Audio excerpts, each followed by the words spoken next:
Gordon was resting in the siding. Sometimes he thought, it's really tiring to be such a large and splendid engine. One does have to keep up appearances so.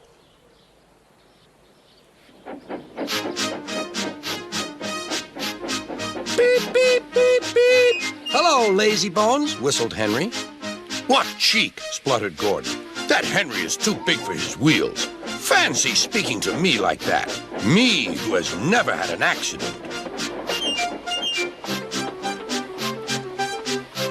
Are jammed whistles and burnt safety valves accidents? Asked Percy innocently. No, indeed. High spirits. Might happen to any engine. But to come off the rails like Henry did, well, I ask you, is that right? Is it decent? Then it was Henry's turn to take the express. Gordon watched him getting ready. Be careful, Henry. You're not pulling the flying kipper now. Mind you keep on the rails today.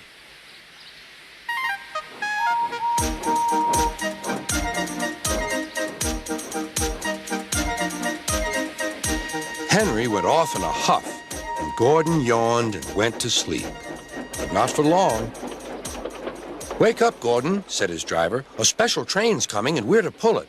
Is it coaches or freight cars? Cars, said his driver. Cars, said Gordon.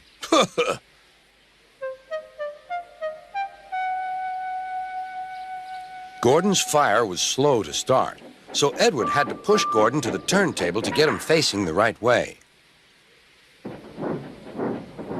I won't go! I won't go! Grumbled Gordon. Don't be silly! Don't be silly! Puffed Edward. At last, Gordon was on the turntable. The movement had shaken his fire. It was now burning nicely and making steam.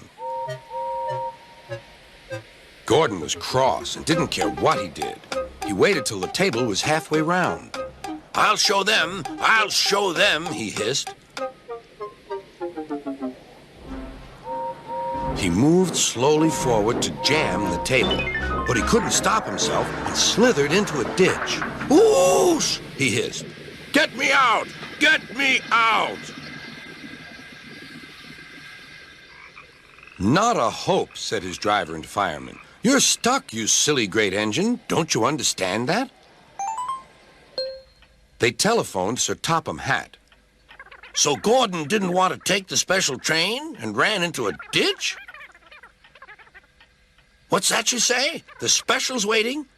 Tell Edward to take it, please, and Gordon, leave him where he is. We'll get him out later. On the other side of the ditch, some little boys were chattering. Oh, doesn't he look silly? They'll never get him out. They began to sing. Silly old Gordon fell in a ditch, fell in a ditch, fell in a ditch. Silly old Gordon fell in a ditch, all on a Monday morning. Gordon lay in the ditch all day. Oh dear, he thought, I shall never get out. But that evening they lifted Gordon and made a road of sleepers under his wheels to keep him from the mud. Strong ropes were fastened to his back end, and James and Henry, pulling hard, managed to bring him to safety.